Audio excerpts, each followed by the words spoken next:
आप सभी को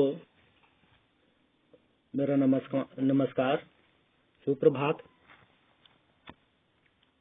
आज हम देखेंगे इंडोनेशिया में राष्ट्रीय आंदोलन। यह टॉपिक एमए हिस्ट्री के सेकेंड सेमेस्टर के थर्ड यूनिट का टॉपिक है,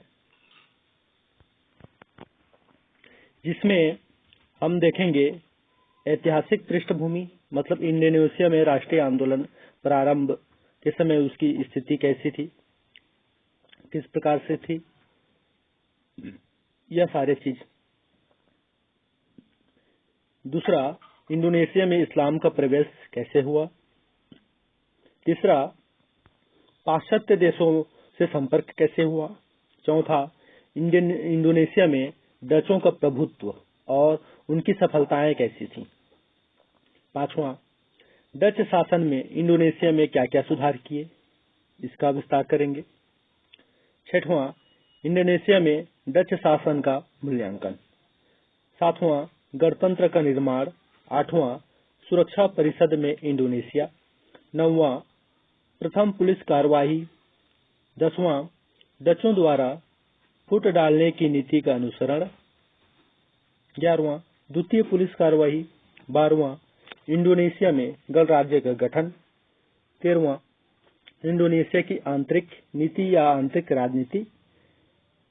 14वां, इंडोनेशिया की विदेश नीति के तहत चीन, मलेशिया और एशिया में नया शक्ति संतुलन किस प्रकार से बना, और भारत पाक युद्ध के समय इंडोनेशिया। इन सारी चीजों को हम इस टॉपिक के अंतर्गत देखेंगे। आज के सेशन में हम इसकी ऐतिहासिक पृष्ठभूमि पर प्रकाश डालेंगे, जिसमें कहा गया है कि अपनी भौगोलिक निकटता के कारण इंडोनेशिया पर भारतीय सभ्यता तथा संस्कृति का बहुत अधिक असर रहा। सीधी सी बात है, भौगोलिक निकटता के कारण इंडोनेशिया और भारतीय सभ्यता का जो संस्कृति था वो बहुत अधिक प्रभावशील रहा। ऐतिहासिक स्रोत कुछ मिले हैं, जिसमें दक्षिण पूर्व एशिया में भौगोलिक निकटता के परिणाम स्वरूप उपनिवेशों की स्थापना बृहत्तर भारत की महत्वपूर्ण घटना थी। इस विषय में डॉक्टर अंबिका प्रसाद शर्मा ने अपना विचार कुछ इस तरह व्यक्त किया है। भारत के पड़ोस में आने से भारतीय व्यापारिक, ब्राह्मण, पुरोहित तथा शासकों का असर इस क्षेत्र में सबसे अधिक पड़ा। 4वीं सदी की बात है। सुमात्रा में महान श्री विजय राज्य का उदय हुआ, जो 14वीं सदी अर्थात आधुनिक युग के आगमन तक कायम रहा। मध्यवर्ती स्थान के यह राज्य व्यापार का एक जबरदस्त केंद्र था। श्री विजय का प्रसार पड़ोस के क्षेत्र में काफी हुआ और साम्राज्य के अंतर्गत आधुनिक थाईलैंड के क्षेत्र, आधुनिक मलेशिया के भाग एवं जावा के कुछ अंग भी सम्मिलित थे। 8वीं सदी के लगभग इस क्षेत्र में महायान बौद्ध धर्म का विस्तार हुआ और चीनी सम्राट ने इस साम्राज्य को विशेष मान्यता दी। भारत के पालवंशी शासकों ने भी बौद्ध धर्म के प्रचार में मदद दी। श्री विजय बौद्ध धर्म का केंद्र बन गया।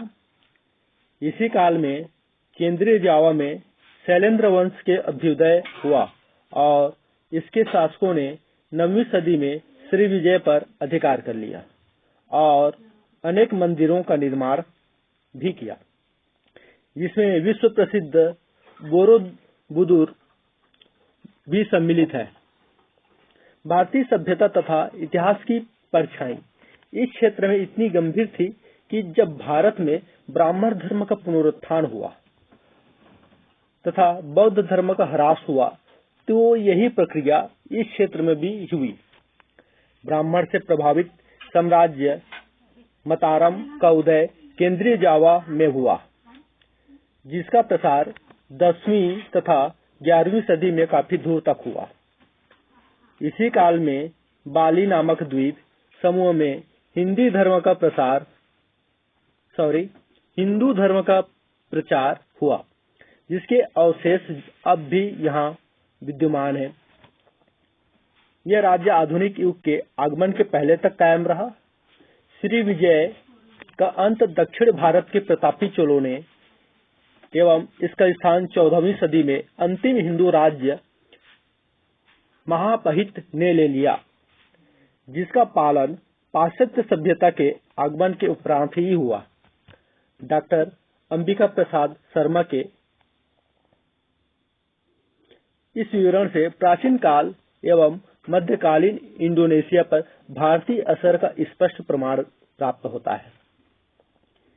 इस संदर्भ में डॉक्टर शैलेंद्र राय का भी यही विचार है कि प्राचीन काल में हिंदेशिया के विभिन्न द्वीपों पर भारतीयों के हिंदू राज्य थे। दूसरी शताब्दी में यव द्वीप और जावा में एक हिंदू राज्य की स्थापना हुई। उस समय वहां का प्रसिद्ध राजा देववर्मन था। पश्चिम जावा में शैव और वैष्णव धर्मों का प्रचार था। 5वीं शताब्दी तक बाली में भारतीय उपनिवेश कायम हो चुका था। इसका नाम श्री विजय था। ध्यान देंगे, बाली एक महत्वपूर्ण द्वीप है और जब इस्लाम के प्रवेश यहाँ पर दिया हुआ है, इंडोनेशिया में इस्लाम का प्रवेश, तो एक चीज देखेंगे, कौन से द्वीपों पर जो है इस्लाम का प्रभुत्व रहा और कौन से द्वीपों में हिंदुओं का प्रभुत्व रहा, ये आगे उसी में मिलेगा। इस तरह के जो है कई ऐसे द्वीप हैं जो महत्वपूर्ण प्रश्न बनते हैं, जिसको हम आगे वर्णन करेंगे। तो इसमें देखेंगे जिसका नाम क्या पड़ा था, श्री विजय था। बोर्नियो भी हिंदू सभ्यता संस्कृति से प्रभावित था। देख लीजिए कौन कौन सी जो द्वीप है जो हिंदू सभ्यता संस्कृति से प्रभावित रही है और मुस्लिम सभ्यता संस्कृति। इन सारी चीज जो है प्रश्न में आने लायक प्रश्न बनते हैं। जावा, बाली, सुमात्रा, बोर्नियो आदि में आज भी प्राचीन हिंदू सभ्यता संस्कृति के अवशेष देखे जा सकते हैं। इन सभी द्वीपों में भारत की पौराणिक गाथाएं, देवी देवता, सामाजिक रीति रिवाज आदि प्रचलित थे। इस प्रकार से भारत के शंख, त्रिशूल, गदा, चक्र, परम आदि सब चिन्ह जावा में मिलते हैं। बोर्नियो में ब्रह्मा, विष्णु, महेश, गणेश आदि की मूर्तियां भी मिली हैं। इसी संदर्भ में B.N. लुनिया ने कहा है कि जावा, सुमात्रा, बाली, बोर्नियो में हिंदू उपनिवेश समृद्ध हुए। इन द्वीपों में जिन्हें स्वर्ण द्वीप कहते हैं, हिंदू संस्कृति के अवशेष में प्रचुर मात्रा में वहां उपलब्ध हुए हैं। इस भूखंड में 2 हिंदू साम्राज्य के उत्कर्ष का ह्रास हुआ है। इनमें से प्रथम 8वीं सदी के शैलेंद्र राजकुल द्वारा स्थापित हुआ था। इसके अंतर्गत मलाया, प्रायद्वीप और सुमात्रा, जावा, बाली एवं बोर्नियो के संपूर्ण द्वीप शामिल थे। इन प्रदेशों में व्यापार करने वाले अरब सौदागरों ने हर्षतिरिक आह्लादपूर्ण शब्दों में इन सार्वभौम शानदार राजाओं की सत्ता, शक्ति, संपन्नता और वैभव का वर्णन किया है। शैलेंद्र ने सुमात्रा में श्री विजय नगर बसाकर उसे अपनी राजधानी बनाया। इसी से उनका राज्य श्री विजय साम्राज्य कहलाया। शैलेंद्र व चोलों में संघर्ष हुआ। 15वीं सदी में जावा के नवनिर्मित हिंदू राज्य ने शैलेंद्र राज्य को हड़प लिया। शैलेंद्र बौद्ध धर्म के महायान संप्रदाय के अनुयायी थे और चीन, भारत नरेशों में उनका कूटनीतिक संबंध था। शैलेंद्र राजा बड़े निर्माता थे। उनकी संपन्नता, धार्मिक भावना और वैभव का सजीव स्मारक आज भी बोरोदुपुर का प्रसिद्ध स्तूप खड़ा है। इसमें महायान संप्रदाय के धार्मिक ग्रंथों की कहानियां और बुद्ध के जीवन के अनेक घटनाएं पाषाण पर अंकित की गई हैं। भारत में शैलेंद्र सम्राटों ने नालंदा में एक विहार और तारा देवी का सुंदर मंदिर भी बनवाया और इस विहार के व्यय हेतु ग्राम दान भी किए। कुल कितने? 5 ग्राम। जावा में भी उपनिवेश स्थापित हो चुका था। दूसरी शताब्दी के आरंभ में यहाँ एक हिंदू साम्राज्य स्थापित हो गया और 132 ईस्वी में इसके नरेश देववर्मन ने चीन देश को अपना राजदूत भेजा था। महान चीनी यात्री फाह्यान ने उल्लेख किया है कि जावा बौद्ध धर्म का सुदृढ़ किला है।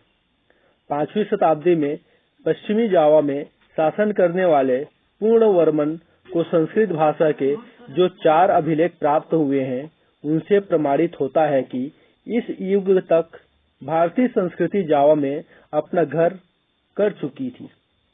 19वीं सदी के उपरांत शैव धर्मी राजवंशों की जहां प्रभुता स्थापित हो गई थी, 13वीं सदी के अंत में राजा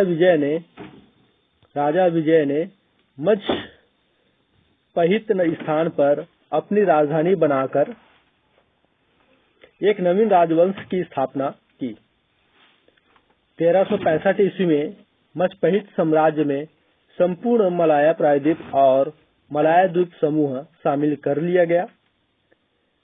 15वीं सदी के प्रारंभिक वर्षों में जावा एक भागे हुए हिंदू नरेश ने मलक्का का राज्य स्थापित कर लिया, परंतु इसके एक दूसरे राज ने इस्लाम मत ग्रहण कर लिया था। बाली का द्वीप भी संपन्न और समृद्ध हिंदू राज्य था और एक नरेश ने 518 ईस्वी में चीन देश को एक दूत वहां से भेजा था। 4वीं शताब्दी में बाली हिंदू राज्य स्थापित हो गया। 6वीं शताब्दी में यहाँ कौंडी क्षत्रिय राजा राज्य करते थे जो बौद्ध धर्मावलंबी थे। 10वीं सदी में उग्रसेन, केसर आदि भारतीय नामधारी राजाओं ने वहां शासन किया। जावा के नरेश मुस्लिम हमलों से रक्षा करने में असमर्थ होने पर बाली द्वीप में चले गए। फलतः आज भी बाली में हिंदू धर्म अपनी प्राचीन परंपराओं सहित विद्यमान है। बाली के पास बोर्नियो में ईसा उपरांत की प्रथम शताब्दी हिंदुओं ने अपना उपनिवेश स्थापित कर लिया था। इस द्वीप में भी भारतीय संस्कृति का खूब प्रचार हुआ। इन विचारों से इंडोनेशिया के विभिन्न द्वीपों में भारतीय सभ्यता और संस्कृति एवं उपनिवेशों के संबंध में कुछ महत्वपूर्ण तथ्य प्रकाश में होते हैं। स्पष्ट है कि इंडोनेशिया के प्रमुख द्वीपों सुमात्रा, जावा, बाली, बोर्नियो में प्राचीन काल से ही भारतीय उपनिवेशों की स्थापना एवं भारतीय सभ्यता एवं संस्कृति के प्रचार व विस्तार के प्रमाण स्पष्ट होते हैं। चीन का असर दक्षिण पूर्वी एशिया में मुख्यतः वियतनाम के उत्तरी क्षेत्र तोनकिन व अनाम पर ही पड़ा। इसके दक्षिण में चंपा भारतीय उपनिवेश था, लेकिन चीन के हांग, टांग व मिंग आदि राजवंशों ने अपनी क्षमता अनुसार ईसा पूर्व 3री सदी में चीन द्वारा अधिकृत इस प्रदेश पर अपना प्रभाव बनाए रखा। आधुनिक युग के पूर्व तक यह प्रदेश चीन का करद क्षेत्र था। इस तरह भारत की उपेक्षा चीन की इंडोनेशिया में धुरी ही चीनी असर को इंडोनेशिया पर पड़ने में बाधक पड़ी और निकटता के कारण भारतीयकरण की प्रक्रिया इंडोनेशिया में प्रमुख रही। इस तरह से इंडोनेशिया में स्थिति कैसी रही, इसकी पृष्ठभूमि पर आज हमने प्रकाश डाला। अगले सेशन में हम इंडोनेशिया में इस्लाम का प्रवेश कैसे हुआ, इन और पाश्चात्य देशों से उनका संपर्क कैसा रहा, इन सारी चीजों पर प्रकाश डालेंगे। जय हिंद, जय भारत।